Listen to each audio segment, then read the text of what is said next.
oldest known footprints in the United States is sparking new questions and upending long-held assumptions.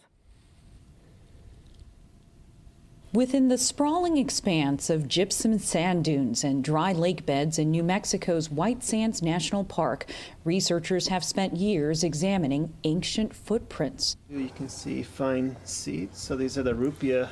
David Bustos is the park's resource program manager. He and a team of scientists discovered ancient animal tracks here over a decade ago, from giant ground sloths, ancient camels, and mammoths. Previously buried under layers of sand and clay, the sequence of footprints, called a trackway, were revealed after a flood. Matthew Bennett is a footprint expert.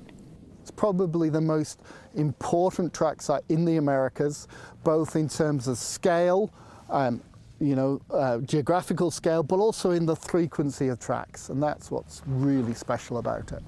In 2017, the team confirmed they had found human footprints.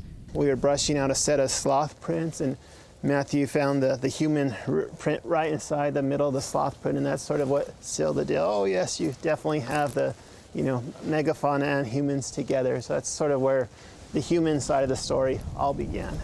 The footprints show how humans coexisted with large, wild animals.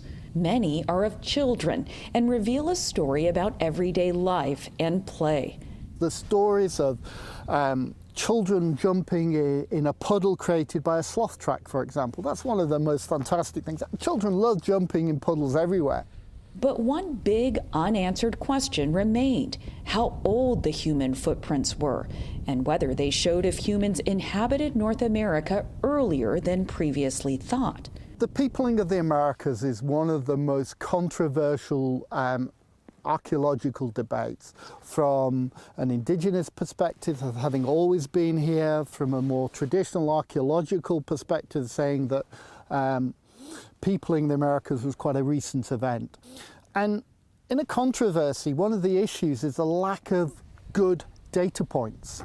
That's where Jeff Pagatti, an expert in radiocarbon dating, and Kathleen Springer, a geologist and paleontologist, came in. And so we need to be able to find an area where the footprints are in the layers of sediment, where we can find something to date below and above. So we can basically constrain the age of those trackways. You need to sort of carve out a big trench to sort of, what I always say, reveal the belly of the beast and get inside. It's like a cross section. It's a cross section, exactly. Okay. So then the hope is, okay, we found tracks in cross section. And then the hope is there better be something that is suitable for radiocarbon dating. It turns out there was layers of seeds from aquatic grasses that grew near the trackway. Some places there's seeds, underneath these human footprints. So we know that those seeds and those plants were actually actively living and dying there. They used radiocarbon dating to determine the age of the seeds. And so if we measure the amount of radiocarbon that's in a seed, for example, and we know how fast it decays, we can calculate how old the plant actually is. Once they crunched the numbers, what they found was astounding. At the very bottom, where people were starting to walk around and where we have our lowest seed layer age, it's about 23,000 years old.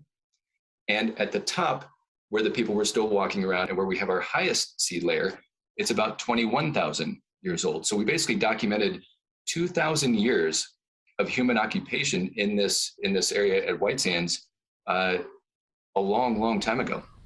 Archaeologists have long believed that humans arrived in North America 13,500 to 16,000 years ago, after a period of warming had melted massive glaciers, opening up a land passage from Asia to North America. This is just so much older. And then our first reaction is, oh my God, we better check everything because these better be right. Jeff Pagatti says he has a 95% confidence level in the accuracy of the dating. We're as sure as you can possibly be scientifically that's actually the case. But the evidence isn't rock solid, say some archaeologists. The critical issues here are, is the dating reliable? David Meltzer is an archaeologist at Southern Methodist University in Texas. He believes dating seeds from an aquatic plant to tell the age of the footprints is potentially problematic and says it's just too early to be confident. The people that are doing this, that are doing the work, they're pros. They know what they're doing. They know what they're about. But here's the thing. Nature has a mischievous streak, and nature has fooled us before. So the motto here is trust but verify.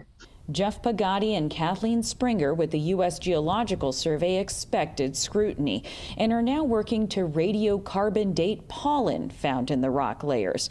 And even then, there's so much yet to uncover. So we want to expand the story to not just occupation for 2,000 years between 23 and 21, but what if it looks more like this? People were here for much longer. If the findings hold up, it could spark a re-examination of similar dry lakebed sites in the Southwest, and that could reveal even older evidence of humanity's foothold in North America. For the PBS NewsHour, I'm Stephanie Sy.